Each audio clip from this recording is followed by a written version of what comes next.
अस्सलाम वालेकुम सामीन। 13 सफ़र मुज़फ़्फ़र और 8 अगस्त है। ख़बर का उन्वान है, हमने अपने घर वालों को घर भेज दिया है। हम अगली रेलगाड़ी से रवाना हो जाएंगे। नोएडा से बाहर के रहने वाले बंगाली ज़ुबान बोलने वाले लोगों में खौफ का माहौल। ख़बर थोड़ी तफसील सुनिए। दिल्ली और गुड़गांव में गैर कानूनी तरीके से बांग्लादेशी और रोहिंग्या की पहचान के लिए वेरिफिकेशन यानी उनकी तस्दीकी मुहिम चलाई जा रही है। यहाँ पर कुछ बंगाली ज़ुबान बोलने वाले लोगों को भी हिरासत में लिया गया है। इतना ही नहीं, कुछ लोगों को अपनी शहरियत साबित करने को भी कहा गया है। वहीं नोएडा में रहने वाले झुग्गी झोंपड़ियों में इससे खौफ का माहौल पैदा हो गया है और ऐसे लोग अपने घर जा रहे हैं। रोज़नामा अंग्रेज़ी अखबार इंडियन एक्सप्रेस की एक रिपोर्ट के मुताबिक नोएडा के सेक्टर 93A के नारियल बेचने वाले बिनाया ने सहाफ़ियों को बताया कि मैं कलकत्ता का रहने वाला हूँ, एक हिंदुस्तानी हूँ। बिनाया की हिचकिचाहट बेबुनियाद नहीं है। मई में मरकज़ी वज़ारत दाखिला ने एक ख़त जारी किया था और रियासतों को हुक्म दिया था कि भारत में गैर कानूनी तरीके से रहने वाले बांग्लादेशियों और रोहिंग्याओं को डिपोर्ट करने के लिए SOP तैयार करें, यानी उनको उनके मुल्क भेजने के लिए मुहिम चलाएं।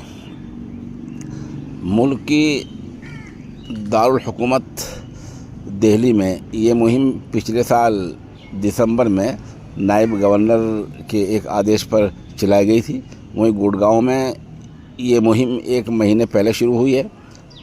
सरफाबाद की लिंक रोड के पास झुग्गियों में बंगाली और बिहारी एक साथ रहते हैं। उथल पुथल साफ दिखाई दे रही है। कई मकानात में ताले लग गए हैं। लोगों का कहना है कि पूरा ख़ानदान चला गया है, जब कुछ जाने की तैयारी में हैं। बैग पैक किए जा रहे हैं, बिस्तर भी तैयार कर लिए गए हैं, बर्तन बेचे जा रहे हैं। ये सब कुछ जल्दी जल्दी में किया जा रहा है। अपने 5 साल के बेटे के साथ रहने वाली रूना भी घर छोड़ने की तैयारी कर रही है। इस खातून ने इंडियन एक्सप्रेस को बताया, हमने अपना सामान घर भेज दिया है, जो कुछ बचा है उसे पैक कर रहे हैं। हमने कल रात के लिए ट्रेन टिकट बुक करा लिया है। आज सुबह भी कई लोग झुग्गियों से निकल गए हैं। उन्होंने आगे कहा कि मेरी माँ पिछले 1 साल से बीमार है। गुड़गांव की इतना ही नहीं, उन्होंने दावा किया कि वो बांग्लादेशी नहीं है।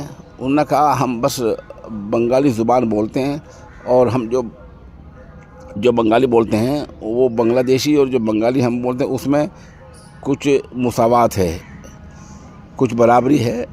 लेकिन अगर उत्तर प्रदेश इंतज़ामिया कोई मुहिम चलाता है तो उसे समझना हमारे लिए बहुत मुश्किल होगा। सरफाबाद की मेन सड़क पर एक और झुग्गी बस्ती है जहां ताले लगे हुए हैं। बहरहाल इस तरह का माहौल है। ऐसा माहौल नहीं होना चाहिए और ये हमारी सरकार का और अफसरान का फ़र्ज़ है कि वो जो मुहिम चला रहे हैं वो बहुत एतमाद के साथ चलाएं। जो अपने देश के, अपने मुल्क के लोग हैं, उनमें कोई डर का और खौफ का माहौल ना हो।